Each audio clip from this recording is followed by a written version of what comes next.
Hello friends. तो आज का ये हमारा टॉपिक बहुत ही इंपॉर्टेंट होने वाला है, क्योंकि कई बच्चों को इसमें बहुत ही ज्यादा डाउट होता है कि आयनन ऊर्जा क्या है, इलेक्ट्रॉन बंधुता क्या है, विद्युत ऋणता क्या है।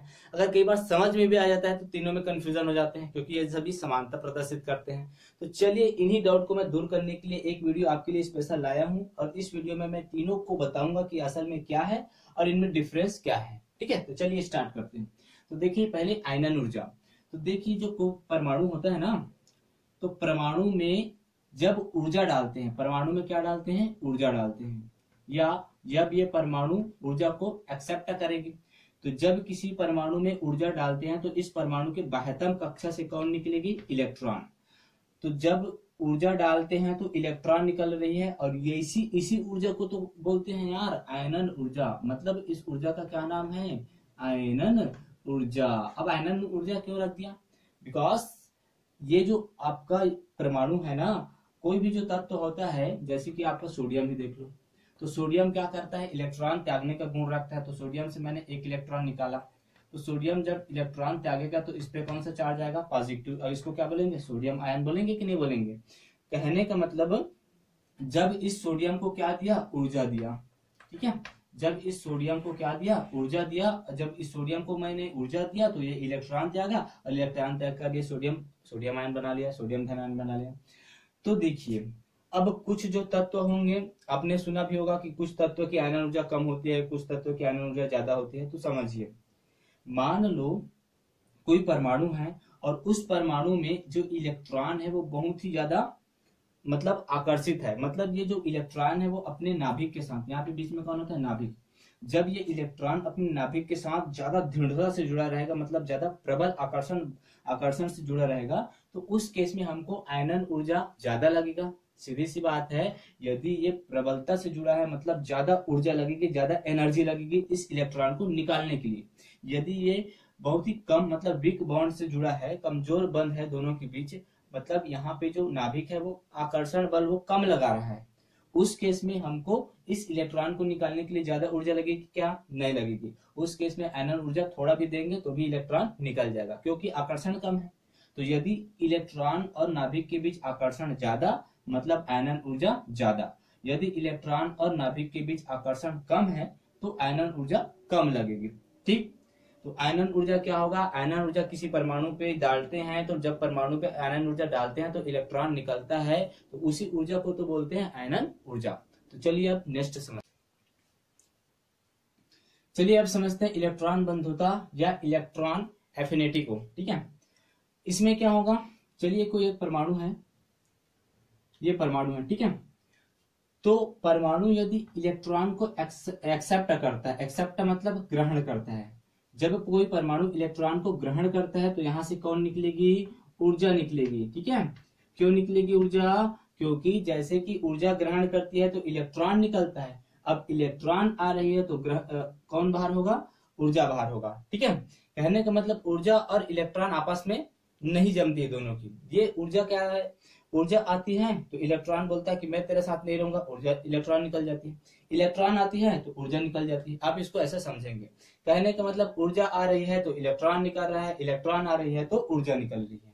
ठीक है, अब इलेक्ट्रॉन बंधुता क्या है, तो यही है कि इलेक्ट्रॉन जब किसी परमाणु के अंदर प्रवेश करेगी तो ऊर्जा निकलेगी, और इसी ऊर्जा का नाम हो जाएगा इलेक्ट्रॉन बंधुता। इलेक्ट्रॉन बंधुता मतलब इलेक्ट्रॉन का जुड़ना। जब इलेक्ट्रॉन जुड़ते हैं तो जो ऊर्जा निकल रही है ये ऊर्जा होगी इलेक्ट्रॉन बंधुता।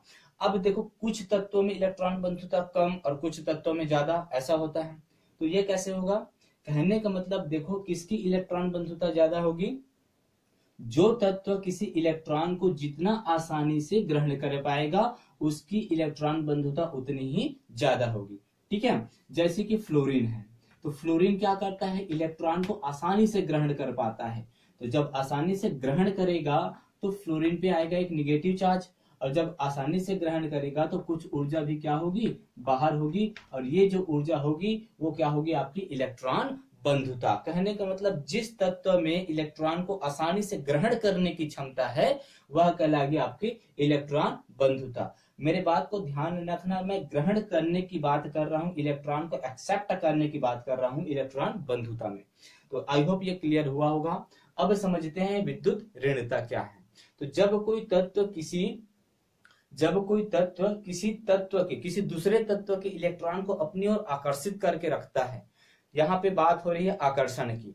जब कोई तत्व किसी दूसरे तत्व के इलेक्ट्रॉन को अपनी ओर आकर्षित करके रखेगा, उस प्रॉपर्टीज को, उस गुण को बोला जाएगा विद्युत ऋणता। इंग्लिश में इसको बोला जाता है इंग्लिश में इसको बोला जाएगा इलेक्ट्रोनिगेटिविटी। ठीक है, तो देखिए अब जैसे कि कोई परमाणु है, परमाणु में बीच में कौन होता है, नाभिक। तो यहाँ पे इलेक्ट्रॉन है, तो यदि ये इलेक्ट्रॉन को अपनी ओर आकर्षित करके रखता है, मान लो यहाँ पे इसका पॉइंट बिंदु यहाँ पे है इलेक्ट्रॉन की, और ये खिसक के इधर की ओर आ गया, तो अपने पूर्व स्थिति को छोड़कर यहाँ पे आ गया, मतलब इसकी ओर ज्यादा आकर्षित हुआ। तो आकर्षण गुण को ही क्या बोला जाएगा, विद्युत ऋणता बोला जाएगा। ठीक है, तो जैसे सबसे ज्यादा इलेक्ट्रोनिगेटिविटी अगर बात किया जाए किसी की विद्युत ऋणता, मतलब ऐसा कोई तत्व है जो दूसरे तत्व के इलेक्ट्रॉन को अपनी ओर ज्यादा आकर्षित करके रखता है, वो है आपका फ्लोरीन। फ्लोरीन में सबसे ज्यादा इलेक्ट्रोनिगेटिविटी पाई जाती है, किसी दूसरे तत्व के इलेक्ट्रॉन को अपनी ओर खींचने की क्षमता फ्लोरीन में सबसे ज्यादा पाया जाता है। ठीक है, तो देखिए अब आपको ये दोनों बिल्कुल सेम लग रहे होंगे, क्योंकि ये भी इलेक्ट्रॉन ग्रहण कर रहा है, लेकिन ये इलेक्ट्रॉन को एक्सेप्ट कर रहा है। तो दोनों सिमिलर लग रहे हैं ना, लेकिन दोनों में अंतर है, बहुत बड़ा अंतर है, 2 अंतर है दोनों में। ठीक है, चलो मैं दोनों को समझाता हूँ। तो ये समझ में आया, एनर्जी को अंदर किया, इलेक्ट्रॉन को अंदर किया परमाणु में, इलेक्ट्रॉन को जब ये एक्सेप्ट करता है, ग्रहण करता है, तब ऊर्जा निकल रही है। ये क्या करेगा, इलेक्ट्रॉन को ग्रहण नहीं कर रहा है, ये इलेक्ट्रॉन को बस आकर्षित कर रहा है। तो जो इलेक्ट्रॉन को आकर्षित करता है, तो इस गुण को बोला जाएगा विद्युत ऋणता। और इसमें जो इलेक्ट्रॉन को ग्रहण करने के बाद जो ऊर्जा निकल रही है, इस ऊर्जा को बोला जाएगा इलेक्ट्रॉन बंधुता। अब देखिए दोनों में अंतर क्या है, ये तो आपका क्लियर हो गया होगा। इसका हम कंपेयर नहीं करेंगे दोनों के साथ, इन दोनों में कंपेयर करेंगे। ठीक है, इलेक्ट्रॉन बंधुता और विद्युत ऋणता में देखिए समझिए, पहला इसका अंतर ये होगा कि ये जो है इलेक्ट्रॉन को ग्रहण करेगा, ये इलेक्ट्रॉन को क्या करेगा, ग्रहण करेगा, एक्सेप्ट करेगा। अब देखो ये इलेक्ट्रॉन को क्या करेगा, ये इलेक्ट्रॉन को अपनी ओर आकर्षित करेगा। ठीक है, इनमें अट्रैक्शन का गुण पाया जाता है, दूसरे तत्व के इलेक्ट्रॉन को अपनी ओर आकर्षित करने का गुण इसमें पाया जाता है। दूसरा अंतर यह है कि ये जो है, इसमें जो बंध पाया जाएगा वो कौन सा बंध होगा, आयनिक बंध, आयनिक बॉन्ड। ठीक है, इसमें जो अंतर पाया जाएगा वो होगा आपका कोवलेंट बॉन्ड। ठीक है, कोवलेंट बॉन्ड। ठीक, अब देखिए दोनों को समझिए। जैसे कि मेरे पास एक कोई परमाणु है, परमाणु के बीच में है नाभिक। ठीक है, और यहाँ पे कोई एक इलेक्ट्रॉन है, यहाँ पे रखा है एक इलेक्ट्रॉन, इस बिंदु पे रखा है इलेक्ट्रॉन। ठीक है, अब ये क्या करेगा, यदि ये प्रोटॉन इस इलेक्ट्रॉन को एक्सेप्ट करता है, ग्रहण करता है, मतलब ये इलेक्ट्रॉन यहाँ से उठकर इस परमाणु के रेंज में आ जाएगा, इस परमाणु के अंदर जो कक्षा है उसमें आ जाएगा। ठीक है, तो चलिए इसको उठा के यहाँ पे ला दें, तो ये यहाँ से उठकर यहाँ आ गया, यहाँ पे आ गया, अंदर में आ गया। ठीक है, यहाँ आ गया इस बिंदु से। तो ये अभिक्रिया, और देखो जब अंदर में आता है ना इलेक्ट्रॉन, इसके परमाणु के अंदर आएगा ना, तो यहाँ से कुछ ऊर्जा क्या होगी, निकलेगी, यहाँ से कुछ ऊर्जा क्या होगी, निकलेगी, और इस ऊर्जा को बोला जाएगा इलेक्ट्रॉन बंधुता। तो इसमें क्या हो रहा है, इलेक्ट्रॉन एक्सेप्ट हो रहा है, इलेक्ट्रॉन अंदर आ रहा है, तब जब इलेक्ट्रॉन अंदर आएगा तभी तो ऊर्जा निकलेगी। ठीक है, तो ये होगा। ठीक है, अब देखिए इस बार क्या हो रहा है, यहाँ पे परमाणु है, ठीक है, बीच में नाभिक, और मान लो यहाँ पर है इलेक्ट्रॉन, इस बिंदु पे है क्या, इलेक्ट्रॉन। अब इस बार देखो क्या हो रहा है, अब ये इस बार जो ये परमाणु है वो इस इलेक्ट्रॉन को अपनी ओर क्या कर रहा है, आकर्षित कर रहा है, एक्सेप्ट नहीं कर रहा है, ग्रहण नहीं कर रहा है, बस इसको क्या किया, इसको आकर्षित किया। जब आकर्षित किएगा ना, तो ये देखो ये इलेक्ट्रॉन पहले इस बिंदु पे है, अब खसक के मान लो इस बिंदु पे आ गया, यहाँ पे आ गया इलेक्ट्रॉन, कहाँ पे आ गया, यहाँ पे, यहाँ से खसक के ये यहाँ पे आ गया। अब देखो इसकी प्रारंभिक बिंदु यहाँ थी, लेकिन यहाँ नहीं है, अब वो इस ओर आ गया। कहने का मतलब ये जो इलेक्ट्रॉन है वो इसकी ओर ज्यादा आकर्षित हुआ, और इसकी ओर आकर्षित होके ये इधर की ओर खसक गया, इसकी ओर झुक गया वो। ठीक है, तो इस प्रॉपर्टीज को, इस गुण को कहा जाएगा विद्युत ऋणता। अब देखो आकर्षित हुआ, तो आकर्षित हुई है तो यहाँ पे कोई ऊर्जा निकलेगी, नहीं निकलेगी ना। क्यों निकलेगी भाई, जब ये इलेक्ट्रॉन पूरी अंदर आ जाता है ना, तब इलेक्ट्रॉन निकलता है, ठीक है। लेकिन यहाँ पर तो बस आकर्षित हुई है, अट्रैक्ट हुई है, तो यहाँ से खसक के यहाँ पे आया है।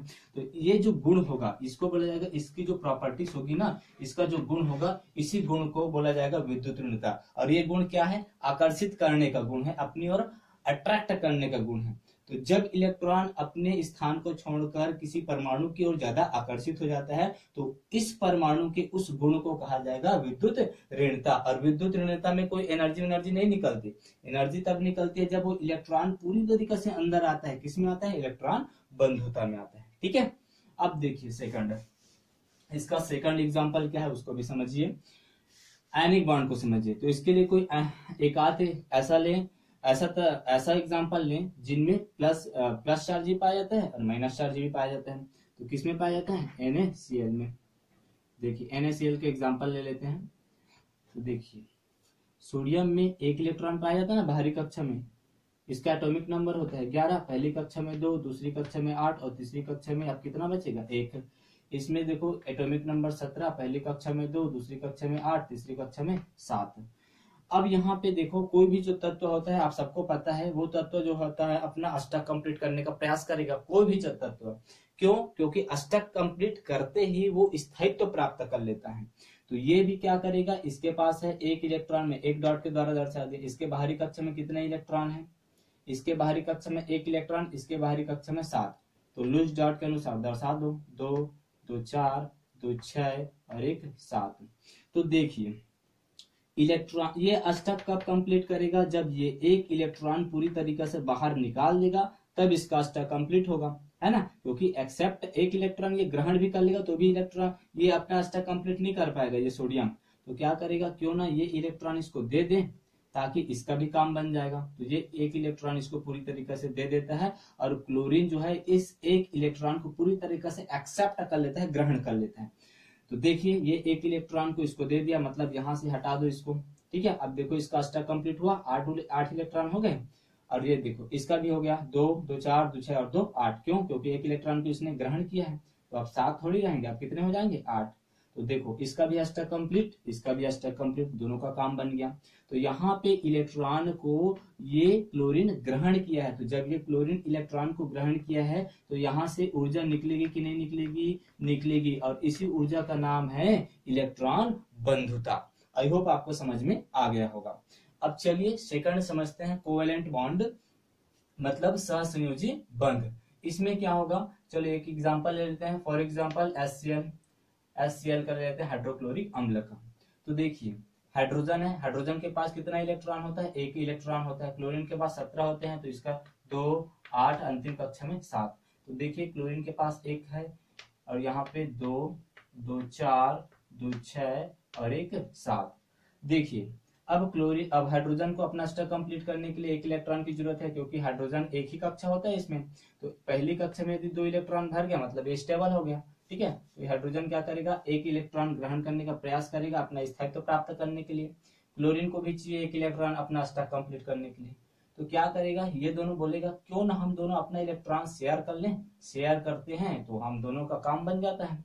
तो इसी को बोला जाता है, जो कोवेलेंट बॉन्ड होता है ना, उसमें साझा के द्वारा जो बॉन्ड बनते हैं शेयरिंग के द्वारा, तो ये दोनों अपना इलेक्ट्रॉन शेयर करेगा। तो जैसे ही शेयर करता है तो देखो इसका भी अष्टक कंप्लीट और इस क्लोरीन का भी अष्टक कंप्लीट। हाइड्रोजन का हो गया ना 2 इलेक्ट्रॉन, अब 1 इलेक्ट्रॉन थोड़ी होगा, अब 2 हो जाएगा। क्लोरीन का देखो 2, 2 4, 2 6 और 2 8, इसका भी 8 हो गया। लेकिन इस केस में क्या होगा? यहाँ पे हाइड्रोजन को मिल जाता है धोखा क्यों? क्योंकि ये देखो क्लोरीन जो है ना पहले तो था बीच में, अब क्लोरीन जो देखो जो इलेक्ट्रॉन पेयर पहले बीच में है, लेकिन क्लोरीन क्या करेगा? इलेक्ट्रॉन को अपनी ओर ज्यादा अट्रैक्ट करेगा। तो जब इलेक्ट्रॉन को अपनी ओर ज्यादा अट्रैक्ट करेगा इस इलेक्ट्रॉन पेयर को, तो ये वाला इलेक्ट्रॉन खिसक के इधर आ जाएगा। अब बताइए बीच में है क्या अब इलेक्ट्रॉन? नहीं, ये तो इलेक्ट्रॉन पेयर क्लोरीन की तरफ ज्यादा झुक गया। तो जब क्लोरीन की तरफ ज्यादा झुक जाता है तो यही तो है इलेक्ट्रोनिगेटिविटी, विद्युत ऋणता। मतलब जब कोई तत्व किसी दूसरे तत्व के इलेक्ट्रॉन को अपनी ओर ज्यादा अट्रैक्ट करता है, इस प्रॉपर्टीज को बोला जाता है विद्युत ऋणता। अब देखो यहाँ पे आ जाएगा पार्शियली निगेटिव और यहाँ पे आ जाएगा पार्शियली पॉजिटिव। कहने का मतलब क्लोरीन पे आ जाएगा आंशिक रूप से निगेटिव चार्ज और इस पे आ जाएगा आंशिक रूप से पॉजिटिव चार्ज। तो ये होगा, ठीक है। तो यहाँ पे बस अट्रैक्शन हुआ है, आकर्षण हुआ है, एक्सेप्ट नहीं किया है वो। ठीक है। आई होप आपको अब ये तीनों टॉपिक पे तीनों बिल्कुल क्लियर हो गया होगा, अंतर भी बिल्कुल स्पष्ट रूप से समझ में आ गया होगा दोनों में। अब कोई भी डाउट तो नहीं होना चाहिए, अगर डाउट फिर भी आ जाता है तो आप कमेंट में जरूर लिखिएगा ताकि मैं उसको सॉल्व कर पाऊं। ठीक है, तो चलिए फ्रेंड्स, मिलते हैं अगले वीडियो में।